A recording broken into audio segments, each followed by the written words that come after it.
just a quick heads up to kick us off. So we've obviously got this session today through till 5:30. My biggest promise is we will finish by 5:30.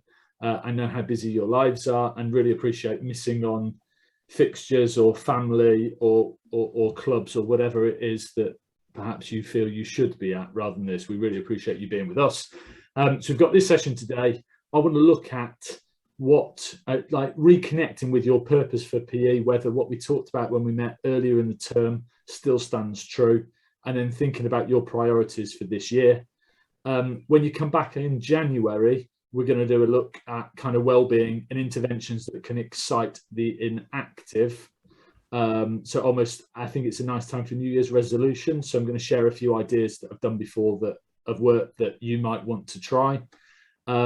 Then as we go into session 3, which is moving into March, we're going to explore a little bit of that. How can we move beyond skill drill teaching to more like games-based, more thinking around the how of teaching, looking a lot at people's plans for change. They often focus on what new sports they're going to add to the curriculum rather than what changes they might make to how they deliver that curriculum. So we'll do a bit more on that in that session. And then often lots of great work happens that tries to make PE better and more inclusive and of more value to more students. And then the assessment of PE continues to be marking out of 20 in sports, which kind of undoes all that great work that you've done to try and excite and engage all students. So when we meet in the summer, we'll look a bit at assessment, share some good practice amongst schools that are doing exciting things, but also think, well, what tweaks could you make within the confinements of what SLT expects you to do around assessment that will hopefully get you geared ready for the next academic year, maybe testing some stuff in the summer term. And then that last session in June, I know that feels a long way off, but it will fly round to hopefully take some stuff that you've learned through this year to tweak to transform your course a little bit more for next year. Okay. In terms of a quick connection with this Sport England project and what you're aiming to do, there's 6 kind of project priorities, if you like, that in June, Emma's going to be asking you to write a case study and share what you've done and what impact it's had against these things. So again, I'm going to drip in little nuggets of things that might help and might work against each of these. But if I just quickly walk you through them to sort of reaffirm it in your minds. And lots of schools that I've worked with previously on this Sport England project, I kind of remind them that what Sport England are funding is basically our job anyway as PE teachers. I don't think there's anything here that isn't stuff that you would be aware of, that you would be trying to do anyway. It's just you're now getting some support, some resources, access to some courses, access to some great minds like Alex, etc., to help challenge, probe, support you, mentor you to make it even better. So the first 3 I've connected together. So some student voice work has been done to help inform your curriculum. If you haven't really taken much from that student voice material, I've got a quick survey that I'm going to recommend that you do with your students. So my one nugget on that is, during COVID, lots of changes were made to the PE curriculum as like a temporary response to health and safety, like whether that was not getting changed for PE lessons or doing PE lessons in tutor group, or not getting the chance to compete against other schools, or doing far more health and fitness based activities and a lot less contact sports. Some students actually liked some of that stuff more, whilst others really felt like they'd missed stuff. So if you haven't yet asked your students 3 really simple questions, I'd recommend that you do it. So the 3 questions are, what have you enjoyed over the last 18 months in PE that you didn't do previously? Because we can make some assumptions on what we think, but it's important to try and find out in student words, what do they like that you're doing that you could build more of into your curriculum, or maybe some groups or some individuals like some of those things. Then the second question of, what do you miss the most? So again, I see so much of the PE profession has bounced back to crazy schedules of fixtures, clubs, extracurricular, trying to give back all of those things that their students have been missing. Great if they are missing, and great if lots of students are then accessing it. But if it's the same 10% of kids in each year group who also compete outside of school, is your hard work worth it? Or could your hard work be having more impact doing something else? And then maybe the third question you could ask is, star rate your last PE lesson. Or you could ask, how many times in the last 7 days have you done 30 or more minutes of physical activity in a day? Or on a scale of 1 to 10, how happy have you felt or how happy do you feel right now? So trying to, again, connect their happiness and their physical activity habits with some reflections on what they're doing. All right. So that's the student voice bit. And I think from the Sheffield Hallam survey that you've all done, you should be able to steal some of those questions and repeat them year on year. So that becomes a part of you're probably did data meetings with your head teacher not that long ago. So how could you use some of that student voice, not just we got X percentage of 5 and aboves in GCSE PE and these were our A-level outcomes, etc. So then the second bit that this Sport England project is prioritising is how can we get a greater depth and range of sports and physical activities. I'm going to share with you the paint chart that some of you will have seen before to again challenge you to think more different invasion games doesn't necessarily mean greater breadth and depth. If you've not already seen it, Hannah Miller, who is Ofsted's HMI lead for PE, recorded a webinar at the beginning of September and has literally just posted it on Ofsted's YouTube channel.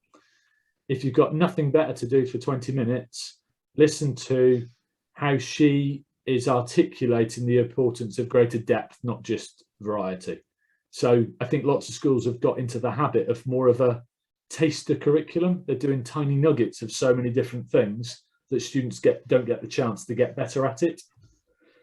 Then the third bit, the inclusive and student-centered experiences, that's kind of the how of PE.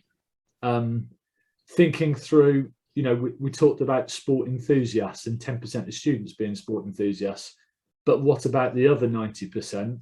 And even those sport enthusiasts don't necessarily warm or get most excited by skill drill style teaching. So we'll explore that in one of those later sessions. And then the next two priorities, the 4 and 5, are basically how can you raise the profile of PE, school sport, physical activity, health and well-being. What aspect of mental health do you want to grab a hold of?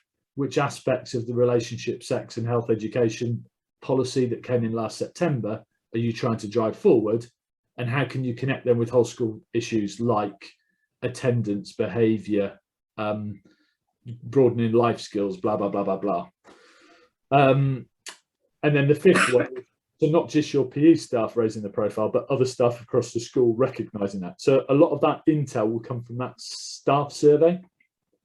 The school I work with in Nottingham, one of the biggest things they wanted to prioritise from this Sport England project was other staff's perceptions of PE, because it seemed from the survey like lots of them thought it was just an unnecessary moment on the timetable where kids get to relax and not worry about proper lessons for a bit. So there was a real education piece to help other teachers recognise value and articulate to students, reinforce, role model, talk about the value of our subject. And then the last one is, I guess, what we're really aiming all of this at is trying to have impact on children. So how can we enhance student health, well-being and life skills? How can we support them on their physical literacy journey? And that's the one that's quite hard to measure. So you've got to try and find creative ways to work on that. And there'll be some that have probably come back to school and are far more engaged than they were before. But just bear in mind those 6 things almost grouped into PE department stuff, numbers 1 to 3, then PE, raising your head above the parapet and pushing for our subject across the whole school in number 4 and 5. And then in number 6, the reason we turn up for the job in the first place. How can we make a bigger difference to the kids that need us most, rather than the same few children who are already got supportive parents that play lots of sport outside of school, they're in the community setting, etc., etc. All right. So what I want to do now is go into breakout rooms. We're not going to spend 4 minutes. We're going to spend like 10 minutes. I want to just give you a chance to talk to each other. Does all of that make sense? How are things at your school at the moment? And then what else do you want to get out of tonight? And then I can kind of steer the session accordingly. So Emma's hopefully going to put you in a breakout room. You're going to get until 4:55 in that group to talk about, got any questions about what I've just said? Did it make sense? Anything resonate with you? Anything useful? Talk about the reality of your school right now, the pressures you're under. Hopefully I've helped you recognise that this Sport England project is not about anything that you wouldn't be doing anyway. This just gives you extra funding, support, etc., to be able to do it. And then the most important bit is I'm going to get one person from each group when you come back to tell me what I can do with the next 35 minutes of your life to make this session useful tonight. All right. Emma, have you managed to? Winner. I have got that 5 rooms. So you should be able to see that on your screen, and you should be able to join your breakout room. Cool.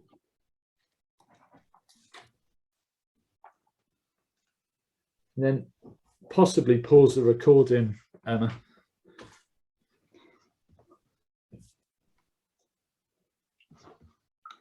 If you don't mind, I'm just going to... Oh, yeah, welcome back. If you don't mind, I'm just going to go round room by room to hear a bit of something back from each room before I then take this on. So I don't know if somebody in room 1, in the absence of somebody, maybe Sarah can step up and share kind of any reflections, what does success out of this 35 minutes look like other than finishing on time? Well, the first thing is you told me what room I was in, because I didn't know what room I was in. I'm glad you actually said what room I was in. I was thinking, right.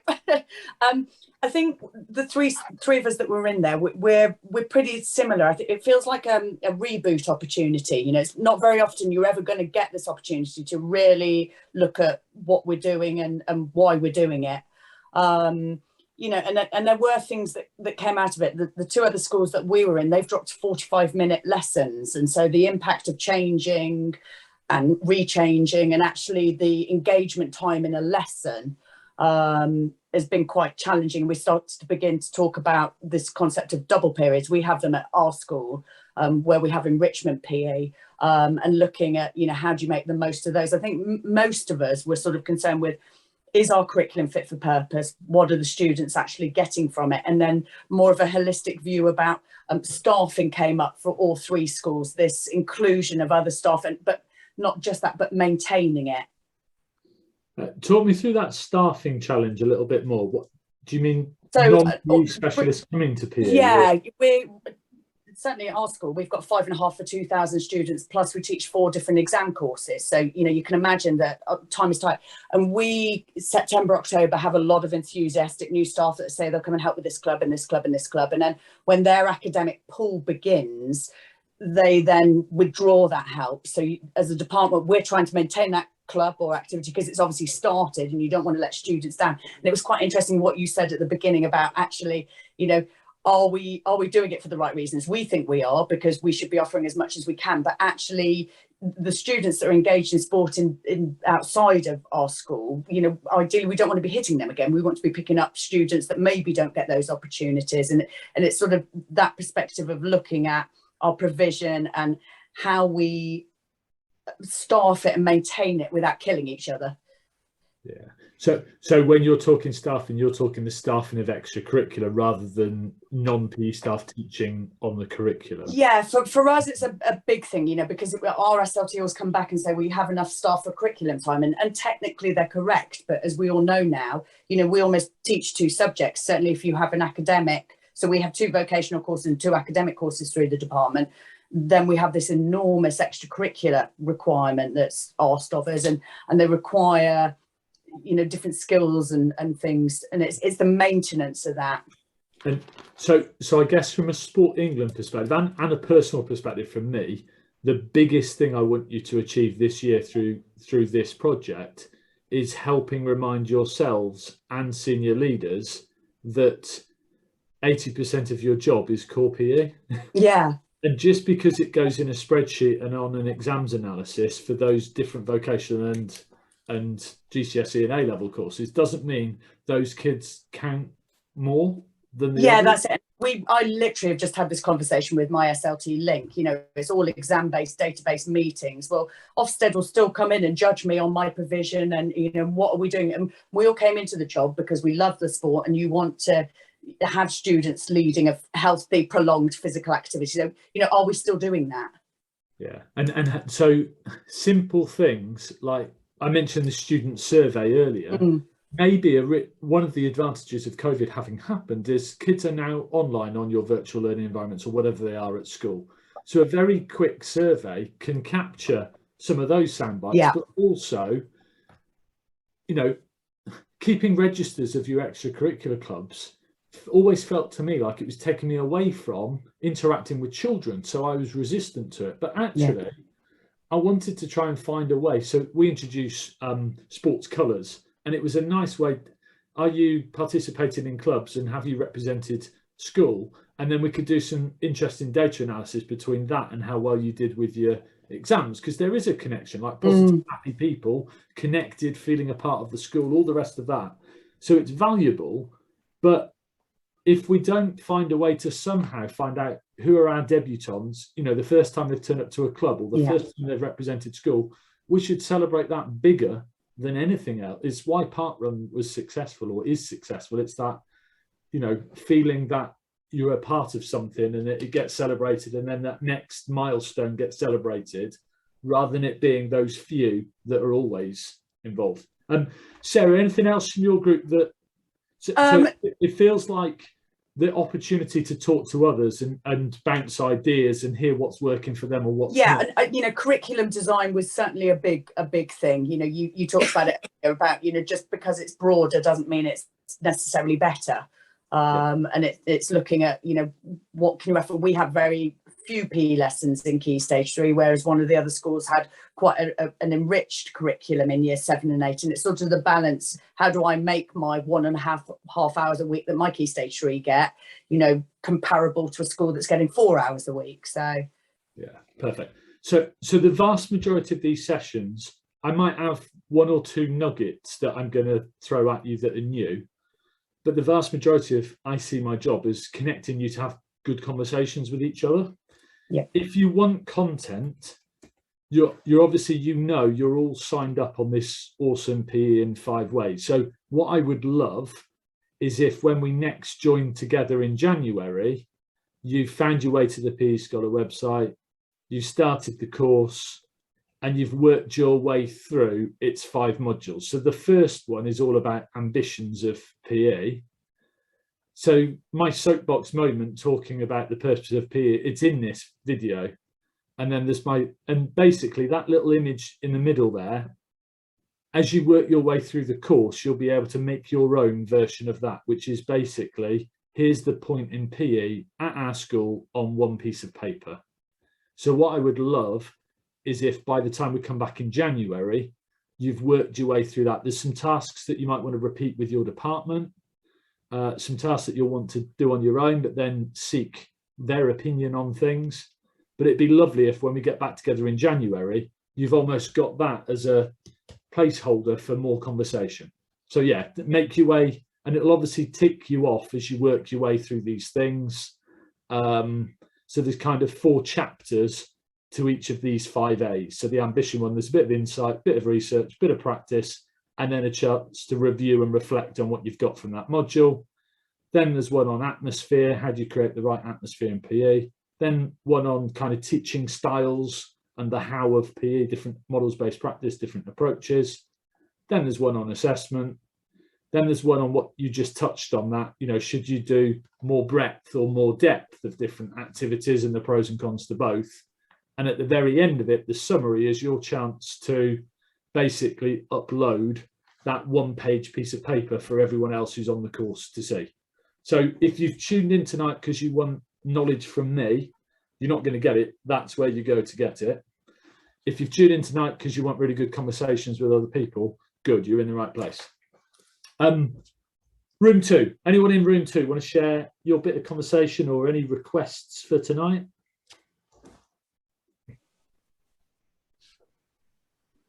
Do you want to remind everyone who's room 2? No, that's fine. I can go. We discussed about having confidence in what we're doing, if that makes sense. So that there's quite a few of us that have put a lot of changes in place over that lockdown period, now getting the opportunity to start a fresh academic year, being able to implement that. But to actually be able to discuss that with other people and have confidence within the PE community of what our curriculum design looks like, how our assessment process look like, and then having that confidence to take forward and stand in front of Ofsted and go, no, we are right in what we are doing, and here's why. Here's why, if that makes sense. Yeah, perfect. So again, the chance to almost share what you're doing with others, to hear that they're either doing similar or some challenging questions between us that help reform it further, is probably the most helpful thing for you, Dan. So you're not thinking you're in your own little microclimate going, am I doing the right thing? You're hearing a bit of critical review from lots of people. Yeah. Yeah, I think obviously within the department, or within the subject that we're in, we probably network between different schools better than any other department across the school with the nature of fixtures, etc. But it's very much that we network on the side of things of, do you want to do another game? Do you want to raise participation in this level? But we'd never, or especially in Guildford, we don't get the opportunity to network on what are you actually doing in your lessons. It's always outside of your lessons and how we network doing that sort of stuff. Yeah, and whilst I don't want to steer it towards Ofsted, they do actually ask some great questions. So in one of the future sessions, I've got some deep dive questions from Ofsted that I'm going to put you in groups of 3 that you can have a go at. Again, just to try and probe a bit under the surface of some stuff looks pretty on paper, but the reality of it is not pretty at all. And other people have things that look rubbish on paper, but the reality of it is great. So I'm just going to give you that chance to kind of dig under the surface of what each other are up to. So yeah, watch out for those kind of Ofsted sample deep dive questions in a later session. Thanks, Dan. Room 3, which is the one that Julie was in, I think. Anyone from there want to share any comments or requests? I can fill the gaps if no one else wants to. Thanks, Julie. I can see you smirking, Rob.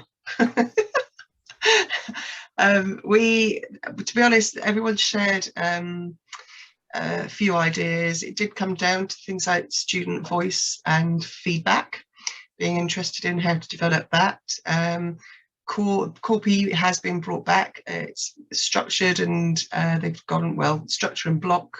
But actually that came down to timetabling as well. Please pick up there if I'm totally incorrect there. And also Key Stage 4, it's hard to engage the students, the logistics. I mean, how you actually manage to get all the children out, or the pupils out, involved in those choices and voices if they're all choosing the same things. So in fact, I have to say, I kind of brought in the idea of a timetable, and at the moment what would seem is, and as I said, I've been in this a very long game, no magic wand is going to change the whole situation right now, but this whole setup is available to start something small, and let's go small, because you're not going to change the whole thing for everybody. So maybe looking at a rejigging of timetable, that could come to certain schools who've already got it, who's doing well. You know, I remember, you know, all the year 11s, they're all out at once. There's masses of them. So you can't facilitate that with limited staff, limited space. So we're suggesting things like even going off site, going bowling, going to health clubs that you can negotiate spaces and time with. These have all been done in my day. They can still be done in this day. And those choices and voices at the time, whilst we give them, actually they're almost restricted in a tiny pot because of what is available in schools. And it's nothing to do with our staff, it's to do with the situation and the logistics which was raised. Anyone else throw anything extra in that I've missed?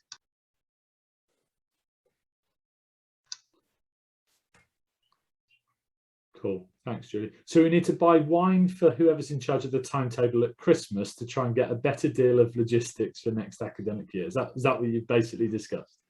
I would suggest beer or wine, but actually I think, to be honest, there are, having been involved in timetabling myself in school and now where I am, there are simple things, but you just got to have somebody with a head who can see that and give value. And if it's all about student experience, which it should be, then that is your driving force. Yeah, we worked quite hard to offer year 10 and 11 core PE classes Thursday and Friday last lesson because no one else wanted them then, but actually it was a good enabler for us to use offsite facilities potentially sometimes to do some more creative stuff with that. So it's almost that give and take bit. How can you take some of the stresses from the timetable in whilst at the same time getting a bit of what you want? Emma, as Julie's just talked, is it worth just you sharing a little bit about Alex, Julie, why they're here and what they can help with? Absolutely. Thanks, Will. Yeah, very good point to bring that in. So Alex, Becky, who was in one of the breakout rooms for us, and Julie Pearson are here today because they are consultants that are working with me on the SETT project across Surrey. So they are available for you if you want to have some bespoke consultant support. Now, they'll be doing a little session. They're doing a session online on the 25th. I think I sent out the information about that this morning. I'm going to send out booking details for that later on this week. But next Thursday from 4 till 5, they're just going to do a session online. So if you're thinking, actually, we're doing some of the stuff with Will and we're doing some of the online CPD, but we'd really value some time with a consultant one-to-one or with your department, then come along next Thursday, listen to what they've got to say and the journey that they could take you on, which will really support all of the work that Will's doing as well and everything else that we're trying to do across the county of Surrey. So they are here as consultants supporting me. Thanks, Will. Cool. No, and I guess consider it like the old world of ASTs or SLEs, people with a good brain that can be critical friends. They're not there to report up to your senior leaders, etc., or to pick fault. They're there to try and help you see a different way of looking at what's in front of you with your class. So yeah, hopefully the courses stuff that you get from me will help.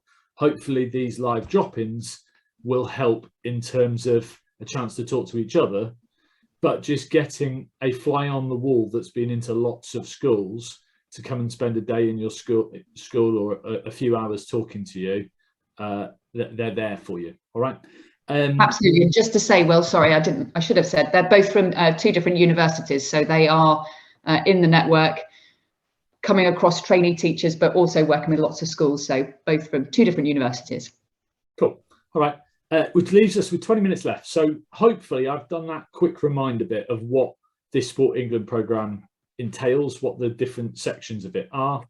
I gave you a quick heads up of get yourself through the awesome PE course ideally by Christmas. We're just going to have a little bit of going back to breakout rooms in a minute, and I'm going to ask Sarah, Dan and Julie to be the timekeepers in your rooms. I'm a big believer in train hard, race easy. So when you get there, I want each person in your room to have 60 seconds with the mic. Try not to interrupt them. Give them 60 seconds to share what's the point in PE in your school. Imagine your senior leader or a parent or a student is asking you, what would your response be? And then when we come back from that, I'm just going to give you a couple of nuggets to help you perhaps plan for 2022, i.e. after Christmas. All right. So I think in my slides, yeah, this was just the reminder of that awesome PE in 5 ways. Please try and get through the content by Christmas. Once you've got through the content, you can always go back and re-watch bits or recomplete bits, but you've got to work through it linearly. So you've got to work from the beginning through to the end. And then there's a few of you that are enrolled on the bigger course, the 12 module one, where one module gets released every 2 weeks. And it's that I'm going to borrow a bit of the content from this understanding an Ofsted EIF. So in one of our next lives, I'm going to use some of the content from that session to have some lines of inquiry, some questions that we can talk about. And we'll probably draw a little bit on module 7 when we talk about the why of different teaching approaches. And we'll draw a little bit from module 10 on this assessment stuff in that one that we're doing later in the summer as well. All right. Cool. So you've not got 30 seconds, you've got 60 seconds. So if we give you 5 minutes back in your breakout rooms, Sarah, Dan and Julie, you're in charge. You've got to try and make sure everyone gets their moment with the mic. I don't want you to make it easy for them. I want you to just let them talk, let individuals talk for 60 seconds. Maybe make a note of what are the key things that you've heard them say and then play them back to them. These were the things that you shared as the purpose of PE. Imagine you're talking to a reluctant student or their parent, trying to convince them this is the point in PE at this school this year. Cool. We'll see you back at 22 minutes past. Perfect. You should find that your breakout rooms are open, that you can join them.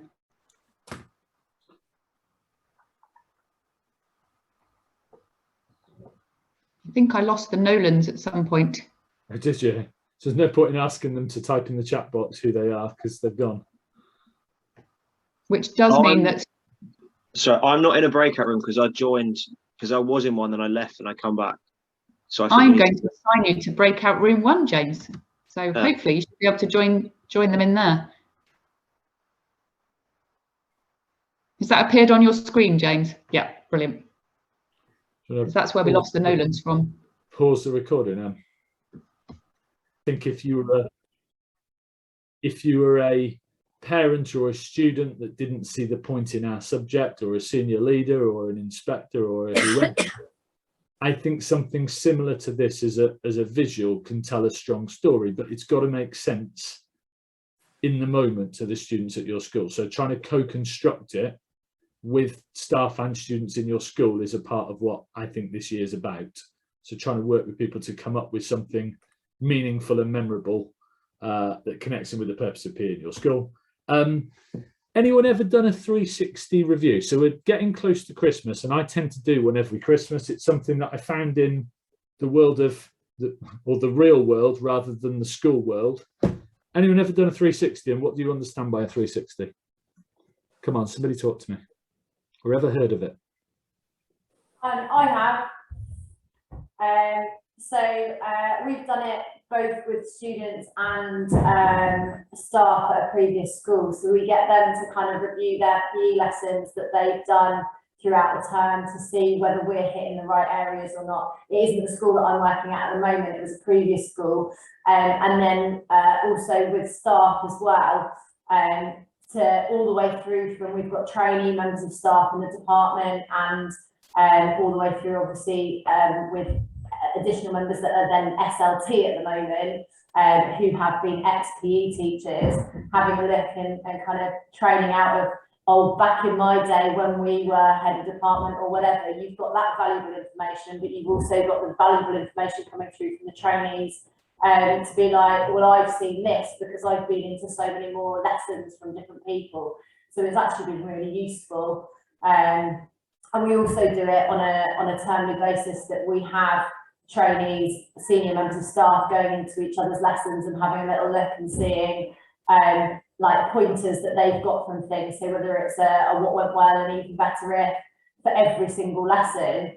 And it just works really, really well because different people have a different take on it all the time, rather than just your top-down approach. Brilliant. And is it Becky? Is that right? Katie, sorry, Katie. So you're an advocate for it. You did it once, and actually you find it a valuable process. Yeah, definitely.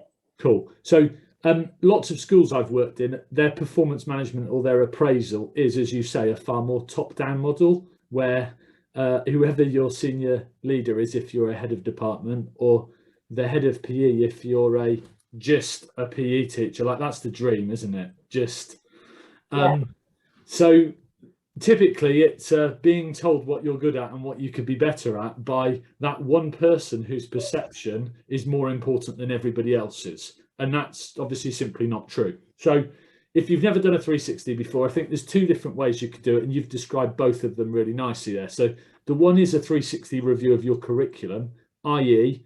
ask students, ask their parents, ask the PE department, and ask other teachers and ideally ask a school governor what they think around PE. So maybe that purpose of PE task you've just done, if you came up with 4 or 5 things that you think that's the purpose of PE, why not create a Google form or a Microsoft form where it has those 4, but then some red herrings as well, like I don't know, other things that people might think are the purpose of PE, and ask people, rank order these from what you see as the most important through to the least important thing that we're trying to achieve in PE. You could obviously do, you know, favorite activity through to least favorite activity. You could do favorite approaches to teaching. Do you like more of a games-based approach versus a direct instruction? So trying to learn that from different avenues. And then the second way of doing it is more about your style as a teacher. So again, as a head of PE, I used to find it a really useful task to go ask a few questions about my leadership and management style and things that I've been working on, whether that's my communication or it's my delegation of tasks or it's my whatever things that might be a part of your performance management, things that you're working on, but also your kind of personal and professional goals. So I basically ask questions that enables people to rate and comment on, but it comes through anonymously. So I'm not just hearing it from my line manager, I'm hearing it from the people that matter most, those that work alongside or for me. And I also think it's a really valuable one to do a bit of, after I ask some of those open questions, I then do a bit of re-educating. So on the second section, I'll say, here are the things I feel I've been working really hard on. So it's a chance to reconnect them with why you're doing what you're doing in terms of how you're structuring your meetings or what you're asking them to do or whatever that might be. So yeah, if you don't, I'd massively recommend having a go at a 360. So in it, you might want to ask the questions down the left-hand side. So if you simply asked people at all levels, what do you like that I do that you want me to keep doing? What that I'm doing would you like me to tweak slightly to improve? Is there anything you'd like me to start doing? And is there anything that you want me to stop doing because it drives you mad? Just those 4 questions, it's really insightful what you can get back from people. This sheet was, I guess, thinking broader than that. Might be a template that I'll get Emma to circulate the slides from tonight, but you might want to have a sit down at some point and think during this year, what things do you want to change around your core curriculum, your exam PE and all the pathways we've heard about, you know, GCSE, A-level, vocationals, the new Cambridge Nationals, the changes to the BTECs, blah, blah, blah. What about the wider school sport physical activity and your extracurricular stuff? And then what about your people management? So that might be a little template that you want to have a go at. And the one little present that Emma's going to send you, I think January is a nice time for New Year's resolutions. So I would love it, and it would tick off objectives 4 and 5 of Sport England quite nicely if you did an assembly on the benefit of physical activity or moving more to look after your well-being. But if you did a January assembly alongside launching a bit of a poster campaign whereby this is a 2-sided poster, on the left is the side that you would see on the wall. Just get rid of my slides for a minute so you can see it. So my last school had a drop everything and read thing where they made, let me get rid of that. They got all staff to write on the door, here's the book I'm reading this month. Every teacher is a teacher of literacy. Totally believe in that. I think it's really important. As a PE teacher, I used to find it quite hard initially to think of something that wasn't an autobiography of a sports person. But then I think that we need to get the rest of staff talking about what they're doing to look after their well-being as well. So Emma will circulate this poster. You could blow it up to A3. On the front is where they'd stick it on the wall and they'd write, here's what I'm doing this week. On the back, there's a load of answers that if they're not very creative, they could steal some ideas off the back and lie about how much water they're drinking or turning their computer off by 6 o'clock one night a week or whatever those things are.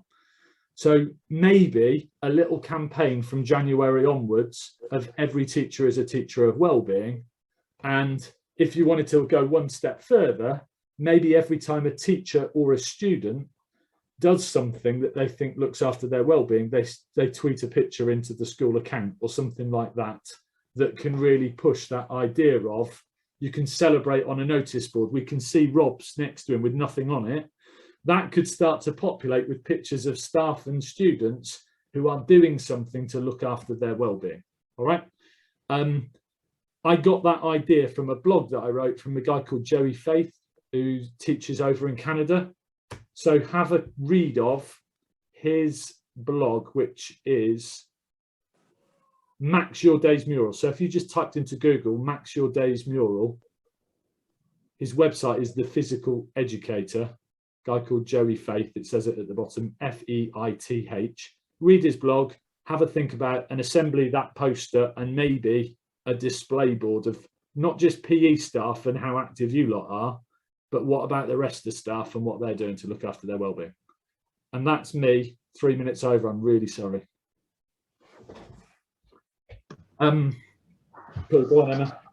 No, I was just going to say thank you very much. And you are 3 minutes over, but everybody's still here, so that's all good. And I will send out the poster. I'm going to stop recording.